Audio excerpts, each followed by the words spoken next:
Zizare bat dirudien arren, intsektu bat ikusten ari gara. Tximeleta bat, hain zuzen. Kontua da, tximeletakume bat dela. Orain gutxi arte, espezie desberdinetakoak zirela uste zen, espezie berekoak izanik, garapen etapa desberdinetan zeuden animaliak. Animalia heldugabea izatetik, animalia heldua izateko prozesuari metamorfosi izaten zaio, eta hainbeste intsektu mota daudenez, metamorfosi maila ugari daude. Tximeleten kasuan, ikusten ari garena larba aldia da. Beldarra denean, jatea eta astea da tximeletaren zeregin bakarra. Udaberrian jaiotzen dira, arrautza oso txikietatik.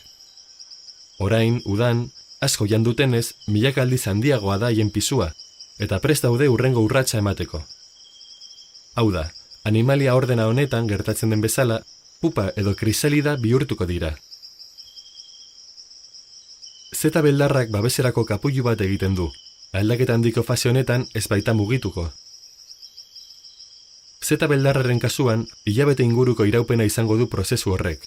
Beste espezie batzuek, beren ziklo biologikoaren arabera, udazken eta negu osoa ematen dute egoera horretan, harik eta formarik gabeko masa hura tximeleta bilakatzen den arte. Osorik garatuta eta prest dagoenean, bere mugimenduekin hautsiko du inguratzen duen kapsula, eta kapullutik irtetea izango da haren azken lana. Tximeleta honek ez du atzapar edo hortzik zeta urratzeko, baina badu ura desegingo duen sustantzia bat. Era betxi honetan irtetzen da denbora batez harraparietatik babestu duen gordelekutik.